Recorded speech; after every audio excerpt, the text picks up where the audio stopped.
Somatic tracking.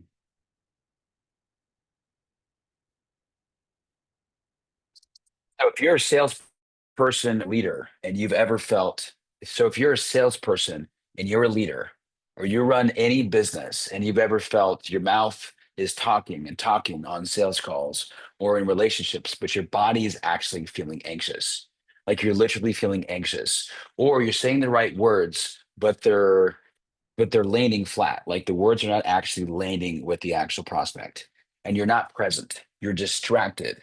You show up before the call, before the conversation, and you're distracted. You're scrolling on Facebook. You're scrolling. You got Slack channel notifications going off like crazy. You're drifting. You've drifted. You're not actually present with the prospect, with the client, with the person. And the problem with this is your energy is felt during the call. Your energy is flat during the call. And you're not connected to the prospect. You're not connected to the person. You're not connected to that conversation. You're not here. And it's not a mindset issue. This is a nervous system issue. This comes down to your nervous system is not regulated, it's dysregulated. When you're doing all these things, is because you haven't created space. You haven't created enough space between the actual thing that you are going to do, the distraction, the scrolling, and the thing that's not actually aligned to what's actually going to get you to the present moment. And when you do that, it causes the prospect, the person to not feel you. And when they don't feel you and you don't feel them and they don't feel that you're connected and present with them, they don't trust you. And that's the problem. So today we're going to go deep. And when I say deep, we're going to talk about a very important tool that's going to allow you to get regulated and get present fast. This is what I call a tool that's going to allow you to pivot to power. So one of the tools in the arsenal I have inside my programs that I give to my students. And this tool I'm going to give access to you to use now. And when you use this tool, what happens is that you're going to be able to activate this more present, available, connected version of you. And when prospects, when people see this version and experience version, it's going to build trust in their nervous system. It's going to make them feel safe. It's going to make them feel heard. And when they feel safe and heard, because you're with them and you're not throwing tactics at them, you're not throwing these ninja like reframes at them, but you're with them. You're connected with them, right? And they feel that. They feel what's happening. Then it's going to allow them to trust you and it will move the sale forward faster so that you close the deal.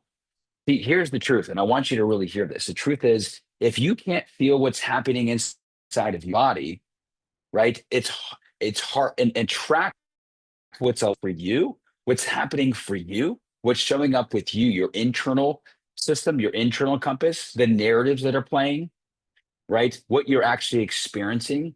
Then how are you supposed to track what's happening with the client? Right? Meaning seeing their body cues, seeing their nonverbal communication, seeing that what you're saying, right, is actually influencing the outcome because you're not fully present, right? And they won't feel safe to move forward. But it starts with you.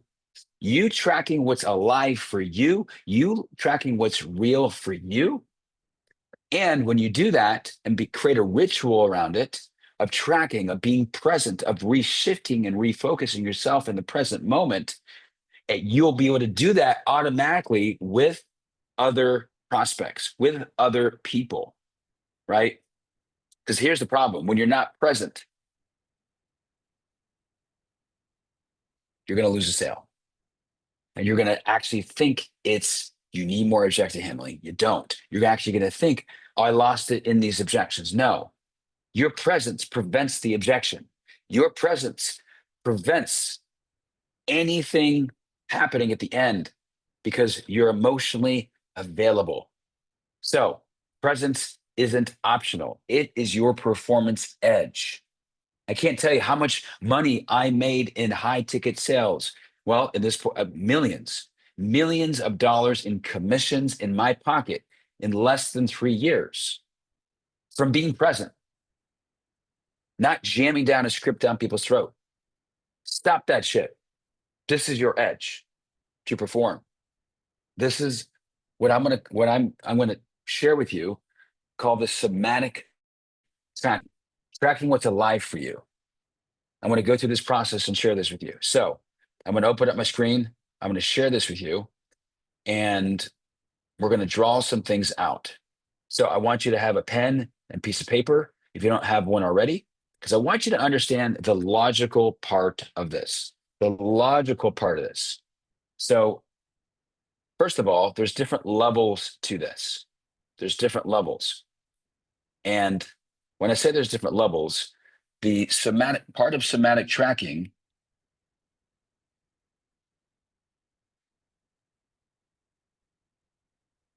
part of it is first understanding what is somatic.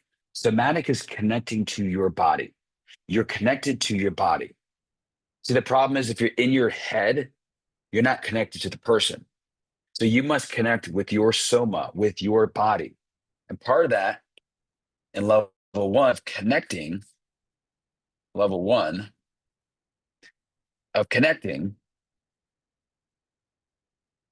is tracking what is alive for you. So, what is alive? Now, alive means what's real. What's real? And we're talking of the language of I am noticing. I am noticing. Very important to use this language. I am noticing. You're tracking real moment to moment sensations. So it's not the story, it's not judgments, it's not the stories, it's not your situation, none of those things. Is what's alive on the sensational level. Why track what's alive? Well, when you're not present and you're distracted in something, in a behavior that's negative, that's not ideal, right? What happens is you on the deep level have a narrative, you have a story, you have a belief, but at the deep level, at the cellular level, there's this sensation that exists. There's a sensation that is alive. It might be tightness, it might be buzzing or pressure or heat that's underneath all of those things. And it's important to notice those things because as soon as you get clear on and own those sensations and experience them, you become radically present with what is. Many years ago, I struggled with massive anxiety to the point where I was in addiction for 15 years, from 2000 to 2015. I couldn't go a moment where I went from the thought of I want to act on this addictive behavior, which for me was food addiction, to the feeling that I felt at the deep level of the sensation. I couldn't have the agency, the space to go from thought to action. There was no space. There was zero space in this. So part of this noticing is you're opening up space. And when you open up space, it begins to open up agency between what's alive from you and what you're about to do, the impulse that you have, right? Even with the prospect, think about it, even with the prospect, if you can see what's alive for them and what you're noticing about them and the impulses and what you're about to do or about to say, but if you can pause and just track what's alive for you at the sensational level, right? And what's alive for you with your impulses, then you have full control over the conversation, right? Because most salespeople say the wrong fucking thing. Most leaders say the wrong thing that creates sales resistance, right? Because they're not able to track what's alive. So the first step of this is tracking what you're noticing: tightness, buzzing, pressure, right? That returns you to present. The goal here in level one is to return to present. You were distracted. How do you get present? It's not doing push-ups. It's not doing burpees. It is not like memorizing some rah, rah, rah script. Returning to presence is anchoring back in your body, head and body connected. And so this is you sitting down just like this, your arms open body, because when you're closed, you're in a closed system. We want to open the system up. And when we open the system, we track. We close your eyes and we breathe and we just track. And you ask yourself the question, what is alive for me right now? And the language you're going to use is I'm noticing. You're taking full ownership of the sensations. So if I'm going to sit here and track what's alive for me, what sensations are alive? I'm noticing tingling in my feet. I'm noticing my shoulders hunching forward. I'm noticing my eyelids opening slightly. I notice red in my eyelids. I notice heaviness on my right shoulder. I'm clear. So I'm noticing those things. I'm noticing the sensations. And when I do that, what do you notice about me? Do you notice that I anchored a little bit more into my body? Do you notice my voice is now a little bit deeper? Do you notice my softness, my groundedness, and my presence? Imagine talking to a prospect from this place. Imagine talking to somebody from this place, from absolute certainty, not from here, performance, but from here. And so the way you want to practice this is on a daily basis.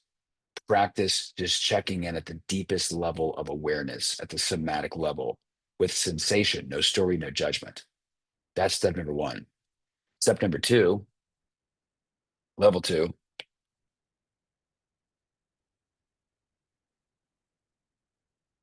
is what am I about to do? So, what's alive and what am I about to do? These are impulses, and these are sensations. Now, I want to go deeper. Once I track sensations, the other thing that I'm tracking here is urges and stories,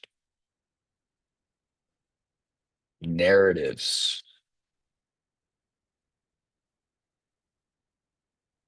This is what's tracking alive. And the language here is I feel the urge to. This is the impulse. And this is the narrative running is.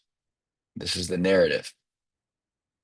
So now what you're doing is you're owning the narrative. You're owning the urges. You're not pushing them away. You're not making them wrong. You're owning those things. That's alive for you. See, the problem is when you push those away and you start to perform outside of you, you start to be outside of you, and there's no space of what you're about to do. So I don't know about you, but for me, I was stuck in addiction for so many years. And again, I didn't have any space to recognize the urge to want to buy a bunch of food at the grocery store, $50 worth, and go from thought to the action. So we want to track the impulse of what it wants, what you want to do, what it makes you want to do. And so when I'm tracking open body position, I'm tracking my urges. So I track my sensations. Here's the sensation. So in this moment, I feel my shoulders dropping.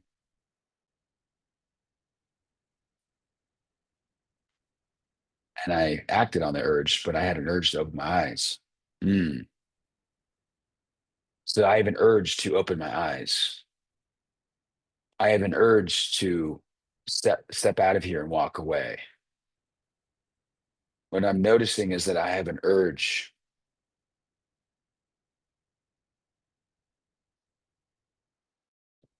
to call my kids.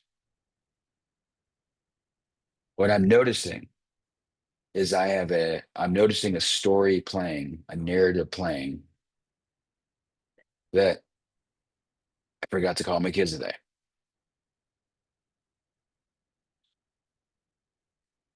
And I'm noticing the sensation of my shoulders getting less tense. I'm noticing my shoulders dropping. I'm noticing my feet, uh, the energy of the feet getting lighter. I'm noticing I'm tracking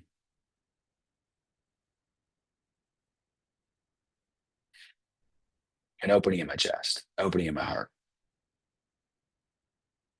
Just see what just happened. You just want to keep naming it out loud. And what's interesting happens is you do this over 3 minutes to 5 minutes. Not only do you get more present and more clear, but you're going to notice that you're going to go from, if you have any anxiety, you're going to notice if you go from, I have this impulse to to do this, do that. You notice you want to do all these things by naming what's alive for you, naming the urges and not acting on them. It takes all the power away, all the power gone. When you name the narratives and stories that are showing up, not as you, but you separate you from those narratives, right? And you just own what's alive for you, right? And you use the framing, the narrative that's running right now that I'm noticing. There's not just the narrative, it's I'm noticing this, and use the words I'm tracking. Then it separates you from the narrative. There's a complete internal shift inside your way of being and the way that you show up. And that's where you get present with what is and do not deny it. And now you just reactivated power. This is one of the the, the power pivots. When you're lacking power because you're not present, this gets you back into the present moment. Now you're probably thinking, well, when do I practice these? Well, the the best time to do it is every day. Whatever you practice becomes your reality. It takes you willing to actually put this into action before a sales call, right? Or between sales calls to shift your power. If you ever feel unfocused, distracted, you feel like you're in a bit of a rut, you have lost some power. But more specifically, when you feel completely distracted and not present. So to shift that, use this tool. This is the tool to use. You can use it in a morning check-in. What's alive from my body right now in the morning? What sensations are rising in this moment? What are the narratives that are playing? What are the impulses that's alive for me in this moment? Again, midday reset, or maybe the end of day. But create a ritual of this, create a practice of this. Because if you ignore this, you default to reactivity, emotional reactivity. And when you're in operating from emotional reactivity, you lose sales, you lose business, you destroy relationships because you're coming from reaction and not from self awareness to respond, right? You also miss unspoken objections in sales. You lose deals, right? You become burnt out. You damage relationships because you're constantly coming from reaction because you haven't actually got clear and actually aware of what's alive for you. So I encourage you, even during a sales call, I encourage you, even during a Zoom call, I encourage you, whatever it might be in sales, in life, in leadership, specifically wherever your primary business is, whether it's in person or on Zoom, notice in conversation when you're with the person, just notice what's alive for you. So when you're talking to the person, what's showing up with you? What are you tracking in yourself? What are the narratives you're tracking, right? What's alive? What are the things you're making up about the prospect, about the business relationship, about the person right in front of you? And notice that. Oh, I'm noticing while I'm talking, I'm making up this story. I'm making up this narrative. Notice the urges you have of what you want to say before you say it. And then you have full control and you're in power. But when you say something and it's not from intention, you are submitting to losing full power over what came out of you that was not from a place of intention. And it came off and it caused some sales resistance. It caused the person to react a certain way. Or maybe it caused in that moment a damaged relationship, a lost sale with a spouse. And I also encourage you to do and use this tool on a daily basis. Where I love to do this is when I'm going out on the street and I go into a store and I'm just tracking constantly 1, 2, 3 times in a minute, like what's alive for me in this moment with this person, right? I'm tracking myself. So I'm coming back to me, coming back to self, coming back to what's going on with me. What are the urges I have at the grocery store? Do I have an urge to buy this thing? Do I have an urge to not go to the gym, right? And I have an urge to just sleep, right? Just noticing those things takes all the power away because it gives you agency to choose something different. So track, feel what you feel, and choose. Do this daily, and your presence will close more than any scripts will. Your presence will close more than any word tracks, any reframes. Your presence alone, people will feel it, they will trust you, and they will say yes to you. Use this in life, use this in your relationships. Notice times in your life where you're coming from reaction, notice it and shift rather than being put into the urge. And even if you struggle with any negative patterns in your life, in addiction, right? The way to conquer addiction or addictive behaviors or destructive patterns is to have the agency to practice self awareness and getting present with what's noticing the pattern and then shifting. This is the protocol. This is a somatic tracking tool and the protocol. Now it's your time to practice this. And I'm going to challenge you to practice this from the time you watch this video for 7 days in a row. Use this tool with intention at a certain time each day or once a day up to 3 to 5 times a day. Because what you practice becomes who you are. And this is about you embodying this at the highest level. You living this tool, not as a tool that you can pull out anytime. It's you live it. You're constantly tracking what's alive for you. So I had an urge in that moment to actually say something. And I paused and I noticed it and I shifted. Because I just noticed that in my own mind and I shifted. And that's emotional intelligence. That's emotional awareness. And that is life changing for you to get the results that you want. That's it for now. Use the tool.